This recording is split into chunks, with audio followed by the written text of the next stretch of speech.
अस्सलाम वालेकुम नाज़रीन, आप देख रहे हैं प्रोग्राम दो टोक। मैं हूं किरण नाज। सुप्रीम कोर्ट के 8 फरवरी को इलेक्शन इनेकाद लाजमी बनाने के हुक्म के बावजूद अब से कुछ लम्हात कुछ देर पहले तक जो सूरत हाल थी वो बड़ी अगर मगर किसी सूरत हाल थी, और वो सूरत हाल बरकरार थी पिछले 2 दिन से।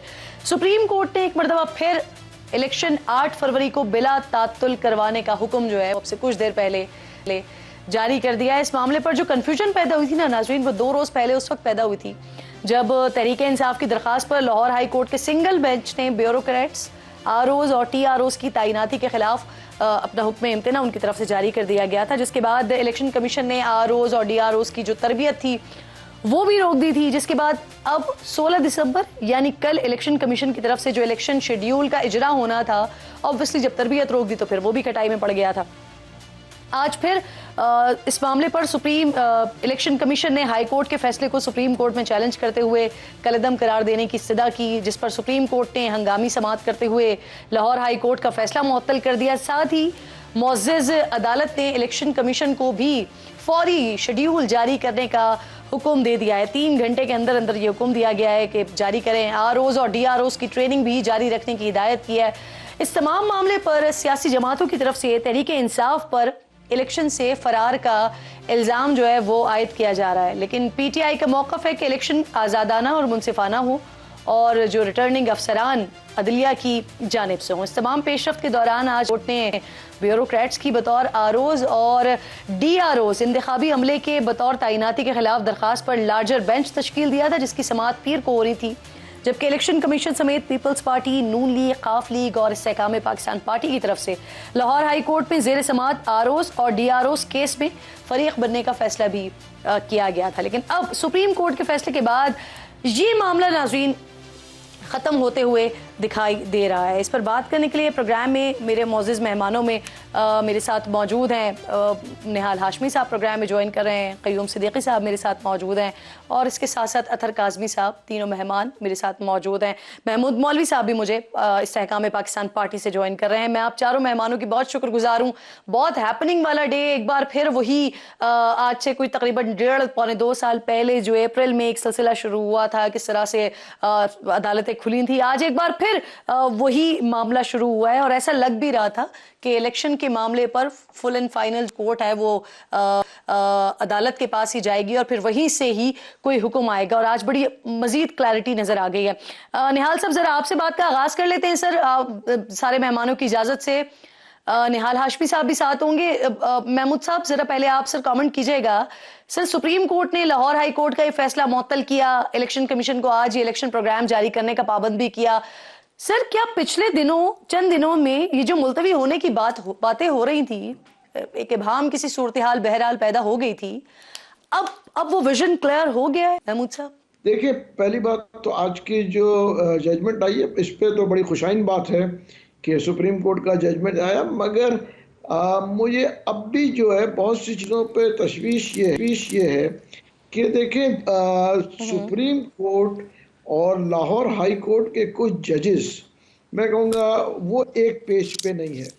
जिस तरीके से ये डिसीजन लाहौर हाई कोर्ट ने दिया था और आज उन्होंने फुल बेंच भी बना लिया था, अब इसको सुप्रीम कोर्ट ने तो अंडू कर लिया है। अब देखना ये है कि मंडे को जो है लाहौर हाई कोर्ट का क्या रिएक्शन आएगा, और जो है क्या पीटीआई कोई और इशू को लेके उठेगी या वो कोई नया इशू लेके आएगी। उसकी वजह देखें, नज़र ये बड़ा क्लियर आ रहा है कि पीटीआई जो समझ रही थी कि इलेक्शन जो है वो जीतेंगे, वो आज उनको नज़र आ रहा है कि वो इलेक्शन जो है वो जीत नहीं पाएंगे आने वाले इलेक्शन। तो इसीलिए वो कोई ना कोई इशू को लेके टेकअप कर रहे हैं। जैसे वो आज से ही वो कह रहे हैं अभी से कि ये जो इलेक्शन के हम को नहीं मानेंगे, उसकी वजह ये है कि ये फ्री एंड फेयर नहीं है। अब अगर ये इसको कंट्रोवर्शियल करना शुरू कर देंगे तो ये मुल्क के मफाद में नहीं होगा। और मैं जो देख रहा हूँ कि पंजाब हाई कोर्ट के कुछ जजेस और मैं कहूँगा चीफ जस्टिस ऑफ पाकिस्तान, ये इसमें बड़े डिफरेंसेस है। आपने अगर उनकी वर्डिक्ट आज सुप्रीम कोर्ट की भी देखी, और मैं टीवी को देख रहा था, तो ये काफ़ी चीज़ों में जो है नज़र आ रहा है कि एक बहुत डिफरेंसेस हैं, और अल्लाह करे कि इसके ऊपर कोई मंडे को कोई रिएक्शन ना आए और ये खुशनुदी से जी। इलेक्शन की तरफ हम चले चलें। अच्छा सर, एक तरफ आप कह रहे हैं कि मंडे को कोई लाहौर हाई कोर्ट की तरफ से रिएक्शन ना आए। सिद्दीकी साहब जरा इस पर भी कमेंट कीजिएगा। इसका एक और पर्सपेक्टिव ये भी है ना सर, इस मामले पर पीर को ऑब्वियसली समाअत होनी है। आज सुप्रीम कोर्ट ने मजीद कार्रवाई से रोक दिया है। अदालत ने लाहौर हाई कोर्ट के दायरेकार और फैसला देने वाले जज के कंडक्ट पर भी सवाल उठाए हैं। यहां तक कहा है सर कि एक जज कैसे अपने ही चीफ जस्टिस के खिलाफ रिट कर सकता है। क्या समझते हैं सर, वहां से कोई एक्शन हो सकता है? नहीं, देखें, उन्होंने ये कहा है कि क्या हम चीफ जस्टिस के खिलाफ रिट जारी करें। ये एक सवाल है और ये लीगल क्वेश्चन है, और उसकी जो वजह बताई उन्होंने वो आपको पता है, सुप्रीम कोर्ट ऑफ पाकिस्तान में पाकिस्तान तहरीक इंसाफ समेत दीगर जमातें जो हैं वो इंतखाबात के हवाले से, सुप्रीम कोर्ट बार के प्रेसिडेंट थे आबिद जुबैरी साहब और दीगर जो थे, उनमें अली जफर एडवोकेट पेश हुए थे, और उसमें फिर सुप्रीम कोर्ट ने कहा था कि हम अपना काम करेंगे और इदारे अपना काम करें, जिस इदारे का जो काम है वो करें। और फिर इलेक्शन कमीशन जो सदर से मुशावरत का इनकार कर दिया था, उसके बाद अदालती हुक्म के बाद जो है वो इलेक्शन कमीशन और सदर मुमलिकत के माबैन जो है वो एक मीटिंग हुई, और उस मीटिंग के बाद 8 फरवरी की तारीख तय हुई, जो कि सुप्रीम कोर्ट ऑफ पाकिस्तान ने अपने ऑर्डर के अंदर उसको डिक्टेट किया और भिजवा दिया। अब यहाँ पे सुप्रीम कोर्ट ऑफ पाकिस्तान का एक ऑर्डर जो है वो मौजूद है। अब सुप्रीम कोर्ट ऑफ पाकिस्तान का ऑर्डर मौजूद होते हुए आइन के आर्टिकल 189 के तहत जी, अब आ रही है आपको मेरी आवाज? हेलो जी बिल्कुल आ रही है। तो अब जो आइन का आर्टिकल 189 है उसके तहत तमाम जो अदालतें हैं, हाई कोर्ट्स हैं, वो सुप्रीम कोर्ट ऑफ पाकिस्तान की जजमेंट्स की पाबंद हैं। तो सुप्रीम कोर्ट की जजमेंट से कॉन्ट्राडिक्टरी जजमेंट नहीं दे सकते, और ना ही हाई कोर्ट्स के पास ये इख्तियार है कि वो सुप्रीम कोर्ट ऑफ पाकिस्तान के फैसलों को टर्न डाउन कर सकें।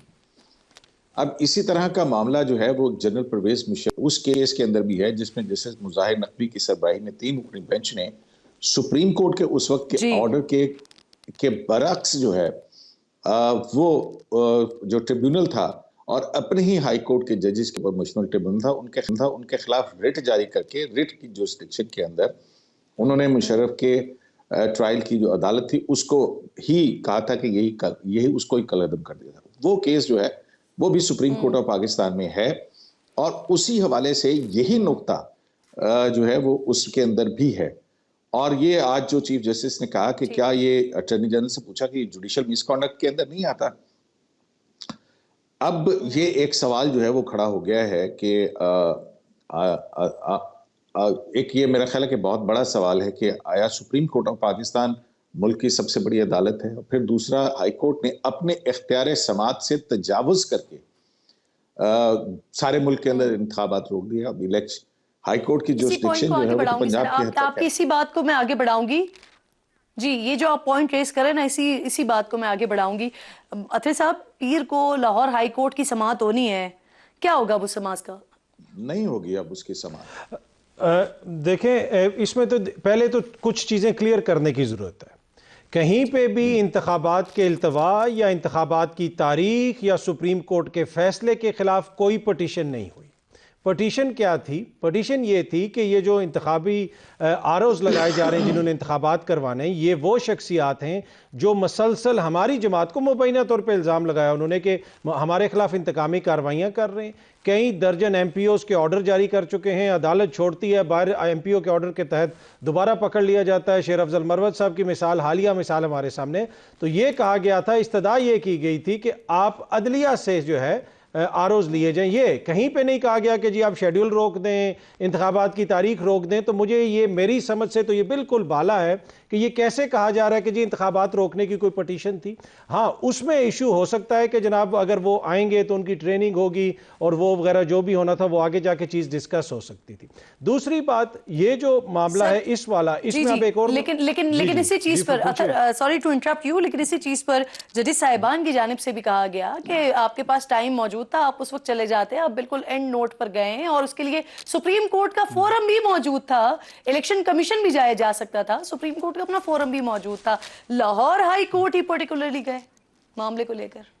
देखिए, किसी भी हाई कोर्ट में आप जा सकते हैं ना, या तो ये डिक्लेयर कर दिया जाए कि किसी भी हाई कोर्ट के अंदर आप कोई पटिशन लेके नहीं जा सकते। वो पटिशन गई लाहौर हाई कोर्ट के रजिस्ट्रार के सामने, लाहौर हाई कोर्ट ने ये समझा, एक मोजिज जज साहब के सामने गई, उन्होंने उसके ऊपर समाअत की। तो क्या अब एक पटिशन करना जो है वो भी काबिले जो है, मतलब कि वो उसमें भी कहीं तौहीन आ गई और उसके ऊपर भी अब कदगन लग जाएगी, तो ये कोई समझ से बालातर है थोड़ा सा। बाकी हाँ, ये अच्छा खुशाइन चीज है, पॉजिटिव चीज है कि 8 फरवरी के हवाले से पूरे पाकिस्तान के मामले पर फैसला कर सकता है अतर।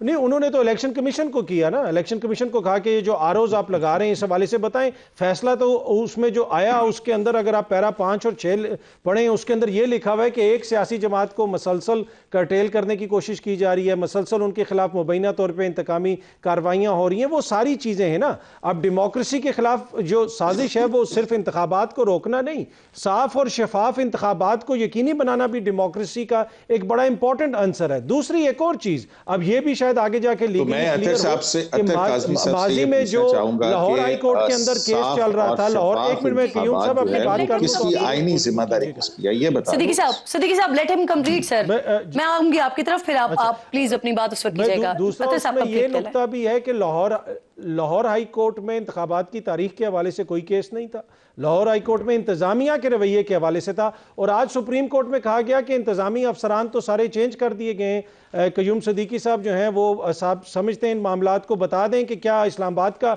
डीसी तब्दील हुआ, इस्लामाबाद का डीसी कब तैनात हुआ। मैं एक ऐसे मिसाल दे रहा हूँ, या लाहौर के कब हुए या दीगर जगहों पे कब हुए, उनके ऊपर किस किस्म के जो है उनके हवाले से तहफ़्फ़ुज़ात का इज़हार किया जाता है। तो ये वो सारी चीज़ें, और बाकी अब हो सकता है कि ये चीज़ भी क्लियर हो, इसलिए कि हमने माजी करीब में ही देखा था कि कुछ मोजिज जज साहिबान उठ गए थे इंतखाबात के हवाले से मुकदमे में, क्योंकि वो मुकदमे की कुछ चीज़ जो है वो लाहौर हाई कोर्ट के अंदर थी। उन्होंने कहा कि जब तक वहाँ पे वो मामला हल नहीं होता तो हम यहाँ पे तो उसको सुन नहीं सकते।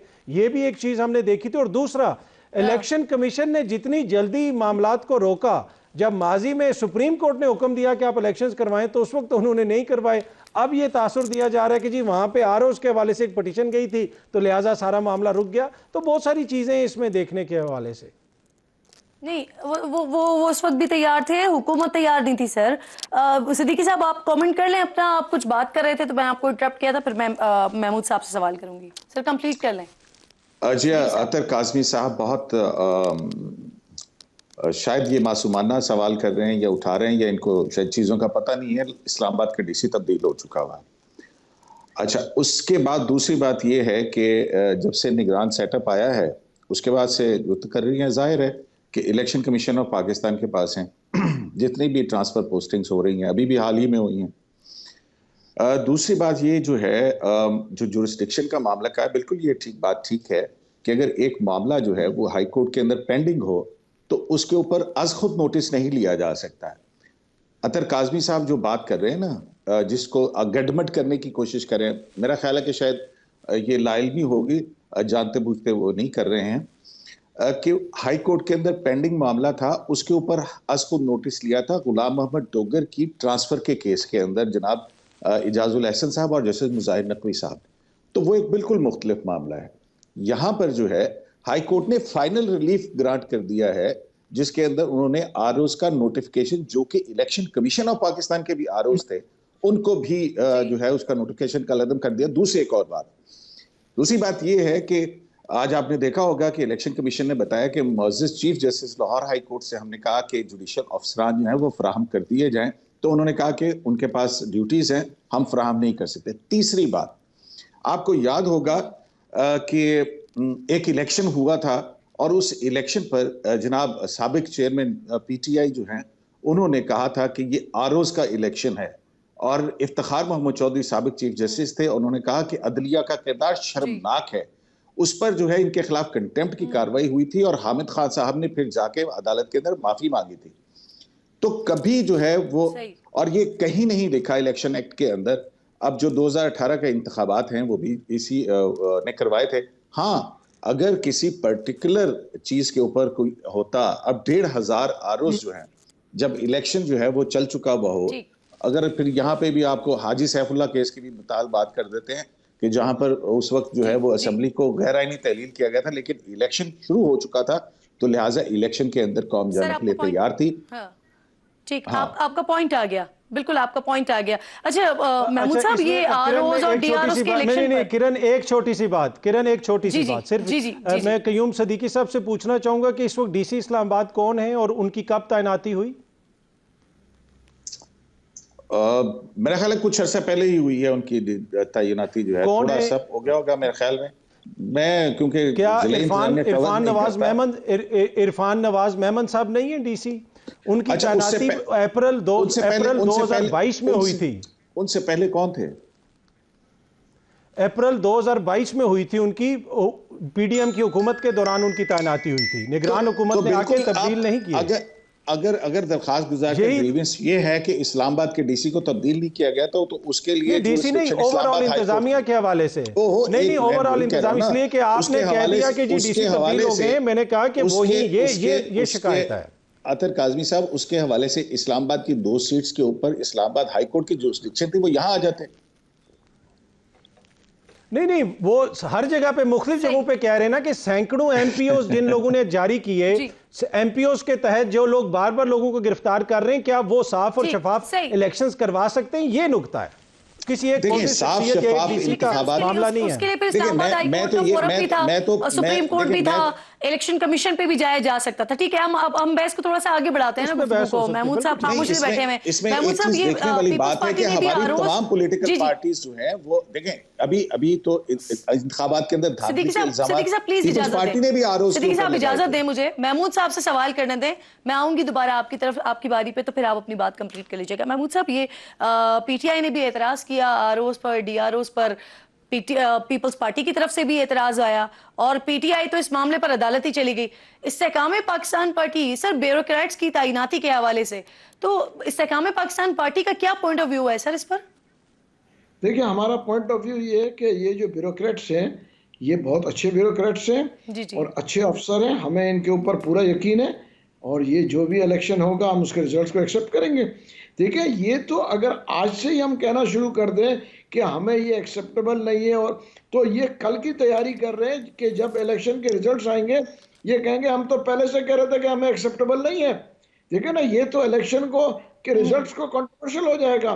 देखिए, 2 चीजें, एक तो लाहौर हाई कोर्ट पीटीआई का फेवरेट कोर्ट बन गया है, ये मैं बड़े वाजे कर दूं जो नजर आ रहा है, तो उसको देखे सारे केसेस वो अपने लाहौर हाई कोर्ट ही लेके जा रहे हैं।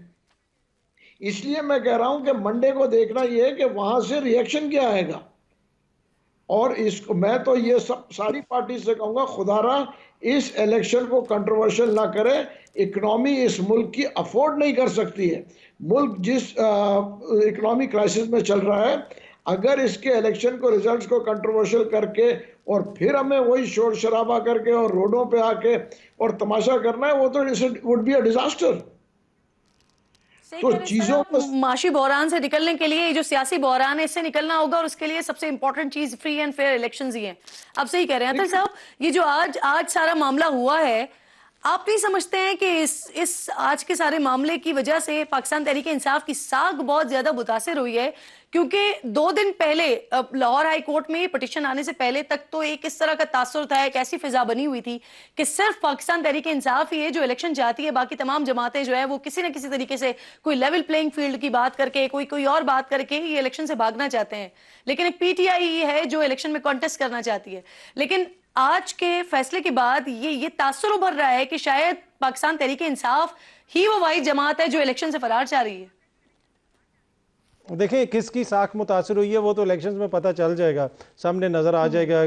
देखें ना, वहाँ पे इंतखाबात के इल्तवा के हवाले से कोई सियासी जमात गई, किसी सियासी जमात ने वहाँ पे पटिशन की, ना ही तहरीक इंसाफ ने की। बाकी किसकी साख कितनी मुतासर हुई है, हमने निकाह का मामला भी देख लिया, सारे मामले देख लिए। साख देखें आजकल के दौर में किसकी मुतासिर होगी, किस फैसले से, क्या किस फैसले को कैसे पढ़ा गया, कैसे लिखवाया गया, क्या कुछ हुआ, ये सारी चीज़ें जो है ना ये तारीख का हिस्सा बन जाएंगी। और साख जो है वो अब मुतासिर होगी या नहीं होगी, अब ये तो एक बड़ा सब्जेक्टिव सा चीज़ हो जाएगी। अब इशू ये है कि अच्छी और इसमें जो खुशाइंद बात है, जो मोजेस चीफ जस्टिस साहब ने आज फैसला दिया, उन्होंने सबको मैदान दे दिया कि भाई 8 फरवरी को आई विल मेक श्योर कि आप लोगों को मैदान मिले।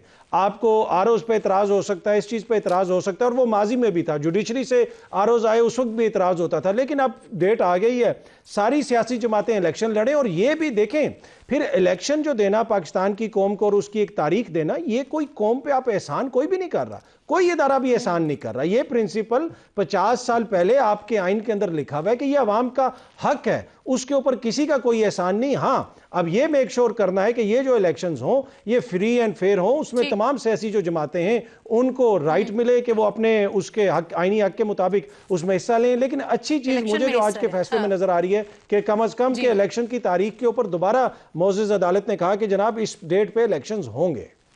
हाँ, बिल्कुल ठीक है। वो शायद जो एक इबाम 2-3 दिन से पैदा हुआ था वो एक बार फिर जो है वो क्लियर हो गया। कयूम साहब, जैसे कि अभी तस्करा किया था साहब ने भी, सर माजी में ब्यूरोक्रेट्स को आरओज डीआरओज के तौर पर लिया गया है सर कभी? जी हाँ, बिल्कुल। आपका पिछला इलेक्शन जो है वो तकरीबन मिक्स था, उसके अंदर डीसीएस भी थे और जुडिशरी के अफसरान भी थे। और ये कोई वो नहीं है, आपको याद होगा ये जब 2008 का इलेक्शन था, 2008 के इलेक्शन के बाद जो है फिर जब 2013 का इंतखाबात आए थे, उससे पहले national judicial policy making committee ने कहा था और फखरुद्दीन जिब्राहिम साहब जो है वहाँ गए थे, क्योंकि अदलिया ने इनकार कर दिया था अपने आरओज देने से। तो फिर ये फैसला हुआ था कि ये वन टाइम हम जो है वो दे रहे हैं, क्योंकि हमारे पास जो है वो मुकदमात का एक तुमार है और तकरीबन 2 मिलियन से ज़्यादा मुकदमात, 2.2 मिलियन से ज़्यादा मुकदमात जो हैं वो लोअर कोर्ट्स के अंदर हैं। फिर आरूज के ऊपर इल्ज़ाम लगा और आपको याद ही है, फिर मैंने अभी बताया कि इमरान जो साबिक चेयरमैन पीटीआई हैं इमरान खान साहब, उन्होंने अदलिया का किरदार शर्मनाक करार दिया था, जिसके ऊपर फिर उनके खिलाफ कार्रवाई हुई और उन्होंने फिर फाजिल अदलिया से जाके माफ़ी मांगी हामिद खान साहब के ज़रिए से। फिर उसके बाद तमाम इंतखाबात, और हम अपने पड़ोसी मुल्क के अंदर देखें, कहीं अदलिया जो है वो इंतखाबात नहीं करवाती, वहाँ पे स्कूल टीचर्स होते हैं, एग्जीक्यूटिव ऑफिसर्स जो हैं वो इंतखाबात करते हैं। अब इंतखाबात कराने किसने हैं, ये जिम्मेदारी आइन के तहत सिर्फ और सिर्फ इलेक्शन कमीशन ऑफ पाकिस्तान की है, और इलेक्शन कमीशन ऑफ पाकिस्तान ने इंश्योर करना है। ना तो ये अदलिया की जिम्मेदारी है, ना सुप्रीम कोर्ट की है, और ना ही किसी और इदारे की है। तो अब आप देख लीजिए कि 2013 के इंतखाबात हुए तो फिर मुनज़्ज़म धांधली का इल्ज़ाम आया था, फिर उसके बाद भी एक तवील हुआ। सिद्दीकी साहब, मुझे फौरी तौर पर एक ब्रेक लेना है। एक ब्रेक के बाद आप तीनों मेहमान ही मेरे साथ मौजूद हैं। इस्लामाबाद में आज दूसरे रोज भी सुप्रीम कोर्ट में एक इंतहाई अहम केस की समाअत हुई है, उस पर बात करते हैं तफसील से। तीनों पैनलिस्ट मेरे साथ मौजूद हैं। ब्रेक लीजिए, ब्रेक के बाद वापस आते हैं।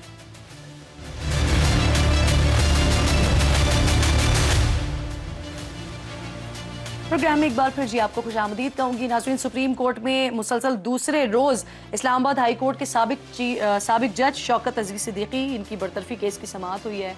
आज समाअत के आगाज़ पर शौकत सिद्दीकी के वकील हामिद खान ने जनरल रिटायर्ड कमर जावेद बाजवा और जनरल रिटायर्ड फैज़ हमीद समेत दीगर को फरीक बनाने की मुतफर्रिक दरख्वास्त पेश की है। चीफ जस्टिस ने इस्तफसार किया कि क्या शौकत अजीज सिद्दीकी के इल्ज़ामात दुरुस्त हैं, क्या वो जनरल्स जिनको आप फरीक बनाना चाहते हैं वो खुद 2018 के इंतखाबात में इक़्तिदार में आना चाहते थे या किसी के सहूलतकार बनना चाह रहे थे, जिसकी सहूलतकारी कर रहे थे वो कौन था। चीफ जस्टिस ने रिमार्क्स ये कि आपके इल्ज़ामात से ऐसा लग रहा है कि असल मकसद किसी और को वज़ीर आज़म की कुर्सी पर बिठाना था। फौजी ऑफिसर किसी को फ़ायदा दे रहे थे तो भी इस जाल में फंसेगा। आप आर्टिकल 184(3) के तहत आए हैं। याद रखिए कि दायरा इख्तियार के तहत क्या हो सकता है। आप सहूलतकारों को तो फरीक बना रहे हैं, जिन्हें फ़ायदा पहुंचाया गया उनका कोई जिक्र नहीं है। सुप्रीम कोर्ट को किसी के मकासद के हुसूल के लिए इस्तेमाल करने की इजाज़त नहीं देंगे। शौकत अजीज सिद्दीकी ने जो संगीन इल्ज़ामात लगाए हैं उनके नताइज भी संगीन होंगे।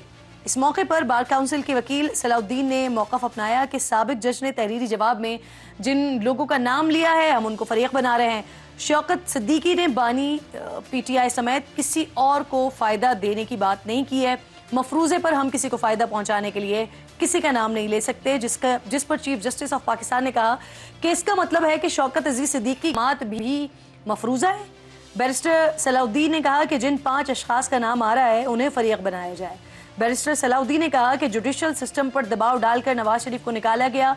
चीफ जस्टिस ने इस्तफसार किया कि इससे फ़ायदा किसको हुआ, क्या सिंध बार या इस्लामाबाद बार को के लिए ये फ़ायदेमंद साबित हुआ, क्या फ़ायदा देने के लिए ये हुआ। जस्टिस जमाल मंदुखेल ने कहा कि मसला ये है कि अदालती निज़ाम को इस्तेमाल करने का इल्ज़ाम है। हमारे बंदे को इस्तेमाल करके क्यों कहा गया कि नवाज शरीफ इंतखाबात से पहले बाहर ना आए, जिस पर बैरिस्टर सलाउद्दीन ने कहा कि इस वक्त वो ये नहीं कह सकते कि नवाज शरीफ मरीम नवाज को जेल में रखने का असल मकसद बानी PTI को फ़ायदा पहुँचाना था।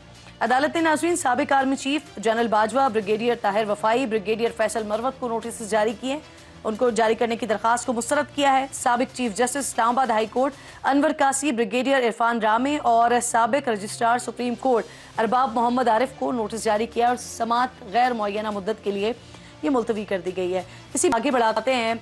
सिद्दीकी साहब, ज़रा मैं आपसे बात का आगाज़ करती हूँ। ये बताइए सर, सुप्रीम कोर्ट ने शौकत सिद्दीकी केस में जो साबिक DGI जनरल रिटायर्ड फैज़ हमीद को नोटिस जारी कर दिया है, इस केस में सर आपको क्या होता हुआ दिखाई दे रहा है? आगे गैर मुअय्यना मुद्दत के लिए मुलतवी भी हो गई है समात। जी, गैर मुअय्यना मुद्दत के लिए तो इसलिए मुलतवी हुई क्योंकि खुद पिटीशनर ने कहा कि जब अदालत ने कहा कि हम आपको 1 हफ्ते का वक्त दे रहे हैं कि जो आपने एलिगेशन स्पेसिफिकली जिन लोगों के खिलाफ लगाए हैं उनको आप ये कॉपीज जो है वो फराहम करेंगे, और उन्होंने कहा कि हमें 1 हफ्ता इस हवाले से दे दिया जाए। 1 हफ्ता वो है, और फिर जिन पर इल्ज़ाम लगेगा उनको जवाब देने के लिए भी वक्त चाहिए होगा, तो कम से कम एक मुनासिब वक्त जो है वो उनको मिलना ज़रूरी है। और अदालती छुट्टियाँ हैं, और जिस 5 रुकनी लार्जर बेंच में कर रहे हैं उसकी सरबराही चीफ जस्टिस कर रहे हैं। चीफ जस्टिस जो है वो रुखसत पे बैरून मुल्क जा रहे हैं, कल कायम मकाम चीफ जस्टिस होंगे, तो बेंच तो अवेलेबल नहीं होगा, और बेंच अवेलेबल होगा मौसम सरमा की छुट्टियों के बाद, यानी जनवरी के अंदर मेरे ख्याल में जी। तो जाहिर है एक मुनासिब मौका मिलना चाहिए। और हेर से के ऊपर आज बड़ा वाज़ेह तौर पे कहा कि ये हेर से है कि उन्होंने मुझे ये कहा, लेकिन कुछ डायरेक्ट एविडेंस है जो जस्टिस शौकत अजीज सिद्दीकी ने बराह रास्त इल्ज़ामात लगाए, और जिन अफराद के ऊपर लगाए उस हवाले से अदालत के क्वेश्चन आंसर आपने देख ही लिए होंगे वहाँ पर क्या हुए। और जो है अब जो भी आएगा जवाब, हो सकता है कि इसके जो शौकत सिद्दीकी साहब के लगाए गए इल्ज़ामात हैं उनके अंदर कुछ हकीकत ना हो, और जब जो इल्ज़ामात लगाए गए हैं वो अपना उसका जवाब देंगे, और जब जवाब देंगे तो फिर उसके बाद जो है वो सुप्रीम कोर्ट ऑफ पाकिस्तान देखेगी आगे क्या करना है, क्या मुनासिब है। सही। अच्छा, ये भी कह दीजिएगा सर। जी बिल्कुल, आप दुरुस्त कह रहे हैं। महमूद साहब, सुप्रीम कोर्ट ने आज साबिक आर्मी चीफ को नोटिस जारी करने से इनकार किया है, और चीफ जस्टिस ने रिमार्क्स दिए कि कड़ियां उन तक नहीं जाती हैं सर। लेकिन माजी में अजहर खान केस में साबिक DGI जनरल असद दुरानी ने चेन ऑफ कमांड की बात की थी सर। देखिए, एविडेंस अगर नहीं है ना तो फिर तो सुप्रीम कोर्ट सही कह रहा है। देखिए, अगर हम सिर्फ इल्ज़ामात के बुनियाद के ऊपर जो है एक्स आर्मी चीफ को कटहरे में बुलाएं तो ये मुनासिब नहीं है, और ये हम जो है ना एक तासुब मतलब अवाम को और मेरे ख्याल से इदारों को गलत जाएगा। देखिए, एविडेंस हो तो समझ में आता है, मगर बिना एविडेंस के किसी के कहने के ऊपर, और वो भी जो उनको क्योंकि निकाला गया है तो इसलिए वो कह रहे हैं, तो ये मुनासिब नहीं है कि एक इदारे के सरबरा एक्स सरबरा को डिग्रेड किया जाए। मेरा तो मौक़िफ़ ये है। सही। अच्छा अतर साहब, आज सुप्रीम कोर्ट ने इस्लामाबाद हाई कोर्ट के चीफ जस्टिस को भी की आप बात कर रही हैं ना, उसमें उस वक्त के chief of army staff Mirza Aslam Beg जो है उनके खिलाफ कार्रवाई करने का हुक्म दिया था सुप्रीम कोर्ट ऑफ पाकिस्तान ने, और जनरल असद दुरानी दोनों के खिलाफ, क्योंकि उनका एडमिशन मौजूद था। अब उसके ऊपर अमल दरामद नहीं हुआ, ये एक अलग बात है। ठीक। अच्छा, मैं अतर साहब, मैं आपसे ये पूछ रही थी कि सुप्रीम कोर्ट ने आज इस्लामाबाद हाई कोर्ट के चीफ जस्टिस को भी नोटिस जारी किया है कि अगर वो आइंदा समाअत पर अदालत के रूबरू ये कह दें कि उन पर किसी ने कोई दबाव नहीं डाला, तो क्या फिर पूरा मामला, समझते हैं आप कि पूरा फिर मामला ही निमट जाएगा? देखिए, ऑब्वियसली मामला सब जुडिस है, अदालत के सामने है। वहाँ पे जो भी अफेक्टेड पार्टी है वो अपने शवाहिद वगैरह वहाँ पे रखेंगे। जिस तरह आपने भी कहा कि माजी में चेन ऑफ कमांड का भी जिक्र हुआ, तो इसी तरह अगर इस्लामाबाद हाई कोर्ट के हवाले से कोई बात हो रही है तो उस वक्त चेन ऑफ कमांड के एतबार से तो उस वक्त के जो चीफ जस्टिस थे तो वो बड़ी मौजूद शख्सियत हैं। अब उनका जो भी इस हवाले से जो भी उनका बयान होगा या जो भी एविडेंस होगा, यकीनन उसका वज़न होगा। तो हो सकता है कि उनका बयान या उनका एविडेंस सामने आने के बाद चीज़ें बदल जाएं। लेकिन जिस तरह मैंने अर्ज़ की कि ये सारा मामला तो अभी अदालत के अंदर है और मामला आगे चलेगा तो फिर पता चलेगा कि मामला आगे किस तरफ जा रहे हैं। सही है, आप कह रहे हैं कि मामला अभी पता चलेगा आगे। कयूम साहब, ये चीफ जस्टिस ने दरखास्त गुजार के वकील पर वाजे किया है कि वो आर्टिकल 184(3) के तहत आए हैं। याद रखें कि असल दायरा इख्तियार जो है के तहत क्या हो सकता है। इससे अदालत की क्या मुराद थी सर? देखिए, जो आइन का आर्टिकल 184(3) है, आपने देखा कि दो चीजें वो कह रहे थे। एक बात तो ये थी कि क्या वो ये अपना ग्रीवेंस चाहते हैं कि सुप्रीम जुडिशल काउंसिल ने जो फैसला दिया वो गलत था, और उनका कि फर्ज करें, हम लाउड थिंकिंग करते हैं कि वो फैसला गलत था, तो उसका इफेक्ट क्या होगा। शौकत सिद्दीकी साहब रिटायर हो गए हैं और पेंशनरी बेनिफिट्स जो हैं वो उनको मिल जाएंगे। और उन्होंने कहा कि अब अटॉर्नी जनरल को बुलाएं, हो सकता है हुकूमत आज ही कहे कि जी हाँ, हम इनको रिटायरमेंट बेनिफिट्स जो हैं वो देने के लिए तैयार हैं। तो ये ग्रीवेंस खत्म हो गया। अगर आपका ग्रीवेंस सिर्फ इतना है तो हम आगे चलते हैं, इस पर रखते हैं।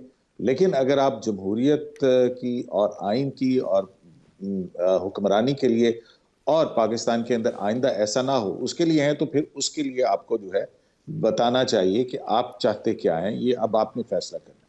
तो उस पर हामिद खान साहब जो है उन्होंने कहा कि हम जो है वो ये चाहते हैं कि आइंदा ऐसा ना हो इस मुल्क के अंदर। और सुप्रीम कोर्ट का जो 184(3) का इख्तियार है, ये ओरिजिनल जो है वो जुरिस्डिक्शन है जिसके अंदर सुप्रीम कोर्ट ऑफ पाकिस्तान किसी को भी तलब कर सकती है। और उसमें एक जो ये एडवर्सोरियल तो नहीं होती है प्रोसीडिंग, लेकिन इंक्विजिटोरियल जो है वो प्रोसीडिंग्स होती है। अब उसके बाद फिर देखा जाएगा। आपने देखा कि जो फैजाबाद धरना केस का था फैसला, उसमें भी सुप्रीम कोर्ट ऑफ पाकिस्तान ने एक ऑर्डर दिया था और जो नहीं इम्प्लीमेंट हुआ 5 साल तक, और फिर अब उस पर एक कमीशन जो है वो बना दिया गया। आज भी यही बात हुई कि शौकत सिद्दीकी साहब, अगर आप इस तरह के इल्जाम लगा रहे हैं तो कमीशन में जाएं और वहां जाके आप इसकी गवाही दीजिए। लेकिन उन्होंने ऑप्ट किया कि नहीं, सुप्रीम कोर्ट ऑफ पाकिस्तान जो है वो इसे अदालती साइड के ऊपर देखे, और अदालती साइड के ऊपर किसी भी फरीक को सुने बगैर उसके खिलाफ फैसला नहीं दिया जा सकता है। अब उन फ्रीकैन पे है कि वो ऑप्ट करते हैं कि सुप्रीम कोर्ट में आना है या नहीं आना। अदरवाइज ये इल्जामात जो लगाए गए हैं ये दुरुस्त तस्लीम किए जाएंगे अगर वो ना आए। ठीक सर, मैंने ब्रेक पे जाना है, लेकिन अभी एक बड़ी इंटरेस्टिंग सिचुएशन हो रही है। इसहाक डार साहब ने थोड़ी देर पहले एक ट्वीट किया इलेक्शन शेड्यूल ट्विटर पर, एक्स पर, और फिर उसके बाद उसको चीफ इलेक्शन कमिश्नर ने मुस्तरद किया है। अब यहाँ पर जो इम्पोर्टेंट सिचुएशन बन रही है ना, वो ये है कि इसहाक डार के पास ये इलेक्शन शेड्यूल कहाँ से आया है जो उन्होंने ट्वीट भी कर दिया। तो इस पर जरा बात करते हैं तफसील से। आप तीनों मेहमान साथ ही मौजूद हैं। नाज़रीन, जरा ब्रेक के बाद वापस आते हैं।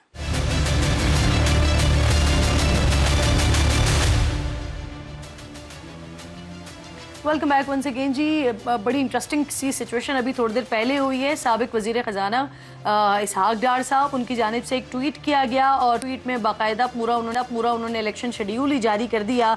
ब्रेकिंग न्यूज़ लिखकर उन्होंने इलेक्शन शेड्यूल जारी किया है। 8 फरवरी के इंतखाबात के हवाले से बताया 20 से 25 दिसंबर तक उम्मीदवार कागजात नामजदगी जमा करवा सकेंगे। उम्मीदवारों के नामों की फहरिस्त 27 दिसंबर को जारी की जाएगी। 1 जनवरी से 6 जनवरी 2024 तक कागजात नामजदगी की जांच पड़ताल होगी। 9 जनवरी 2024 को कागजात की मंजूरी और मुस्तरद होने पर अपीलों की समाअत होगी। 11 जनवरी को अपीलों पर एपलेट अथॉरिटी के फैसलों का आखिरी रोज होगा। 15 जनवरी को उम्मीदवारों की नजरसानी फहरिस्त जारी की जाएगी। 16 जनवरी को कागजात नामजदगी वापस लेने की आखिरी तारीख होगी। फिर 17 जनवरी को उम्मीदवारों के इंतखाबी निशान अलॉट होंगे और फाइनली 8 फरवरी बरोज जुमेरात ये पोलिंग का डे होगा। अब ये वैसे तो ये इलेक्शन कमीशन का काम है, उनको ही जारी करना है इलेक्शन शेड्यूल, उनको 3 घंटे का वक्त भी दिया हुआ है, उसी हवाले से मीटिंग्स भी हो रही हैं, नुमाइंदगान भी वहाँ मीटिंग में बैठे हुए हैं, और फिर उन्हीं में से कुछ लोगों ने ये ट्वीट्स किया और बताया कि जी चीफ इलेक्शन कमिश्नर ने इस चीज़ को बिल्कुल ही मुस्तरद कर दिया। और फिर उसके बाद ये हुआ कि जब ये खबरें आईं, जब बात होना शुरू हुई, तो फिर उसके फ़ौरन बाद फौरी तौर पर अब ये ट्वीट दिखा भी रही हूँ चीफ इलेक्शन कमिश्नर की तरफ से, इलेक्शन कमीशन की तरफ से जो ट्वीट आया, उसके बाद इसहाक डार साहब ने अपना जो ये पैगाम था, इलेक्शन शेड्यूल था, वो उन्होंने डिलीट कर दिया है। मोअज़्ज़ज़ मेहमान मेरे साथ तीनों मौजूद हैं। महमूद मौलवी साहब वज़ीर ख़जाना रहे इसहाक डार साहब, मोअज़्ज़ज़ ओहदों पर जिम्मेदाराना ओहदों पर वो काम करते रहे हैं। सर, इस तरह की बात बगैर किसी जिम्मेदार की नॉलेज में लाए इस तरह का ट्वीट कर दिया और फिर उसे डिलीट कर दिया, सर क्या लग रहा है आपको, क्या हुआ है ये ऐसे हुआ होगा, इन्होंने बना के दिया होगा कि ये जो है रिलीज कर दे, और मेरे ख्याल से अब जो, क्योंकि उसी हिसाब से रिलीज कर दिया, ठीक है ना, खुद का बनाया हुआ होगा, उन्होंने ये सजेशन दिया होगा कि ऐसे होने चाहिए, इसलिए उन्होंने रिलीज कर दिया। ये नहीं सोचा कि देखें अभी तक तो इलेक्शन कमीशन ने रिलीज ही नहीं किया।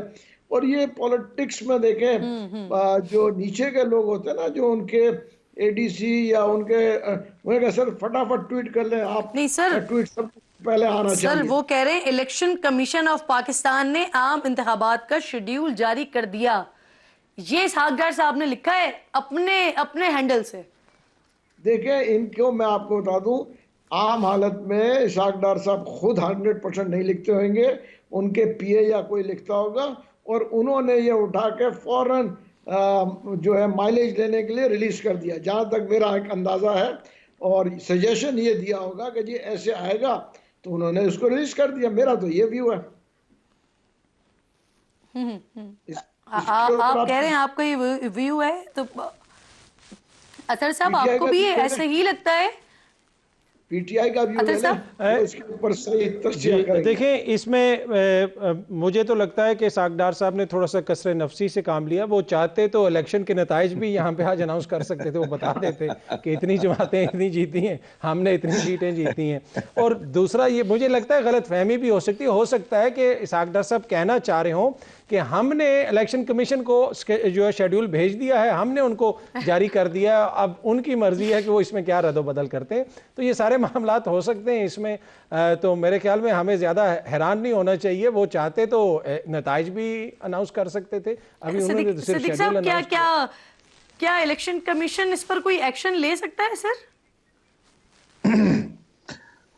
इलेक्शन कमीशन जाहिर है कि इस तरह का पैगाम जारी होना, ऑब्वियसली ऐसी सिचुएशन है कि मुख्तलिफ जमातें जो हैं वो वैसे ही इलेक्शन कमीशन के हवाले से बात कर रही हैं, तो उससे साख भी मुतासिर हो सकती है सर। देखिए, पहली बात जो है ना, अतर काज़मी साहब ने तो मजाक में बात की है, लेकिन जाहिर है कि अगर हम तंज करना चाहें तो इसी तरह से कर सकते हैं। मैं बराह रास्त कहूँगा कि ये इंतहाई गैर जिम्मेदाराना फेल और अमल है, बिलखुसूस एक ऐसी शख्सियत की जानिब से जो कि एक आला ओहदे पर फाइज रहा हो, जो वज़ीर ख़जाना रहा हो। अच्छा, हैविंग सेड दैट, मैं तो इसको कंडेम करता हूँ अगर उन्होंने ये अपने तौर पर इस तरह से किया है। दूसरी बात जो है कि आज इलेक्शन शेड्यूल जो है वो जारी होना है। इलेक्शन शेड्यूल जो है वो 54 दिन का होता है, और इलेक्शन एक्ट को और देखा जाए तो उसके अंदर बाकायदा तौर पर लिखा है कि इलेक्शन शेड्यूल जारी होने के बाद कब से कब तक और कितने दिन तक कौन सा अमल अंजाम पाएगा, कागजात नामजदगी कब दाखिल होंगे, एतराज़ात कितने दिन के अंदर दाखिल किए जा सकते हैं, उनके खिलाफ अपीलें कितने दिन के अंदर निपटाई जाएंगी, और फिर पोलिंग डे का जो है वो अपना एक शेड्यूल होता है। और वो उसका अंदाज़ा लगाना कोई ज़्यादा मुश्किल काम नहीं। इलेक्शन एक्ट अपने साथ रखें, आज इलेक्शन शेड्यूल जारी होगा तो आपको पता है कि कौन सी तारीख से होगा, और उसके बाद आप यू कैन क्या कहते हैं उसको, अंदाज़ा जो है वो लगा सकते हैं कि कौन सी तारीखें इस हवाले से शेड्यूल जारी करने के हवाले से बनेंगी।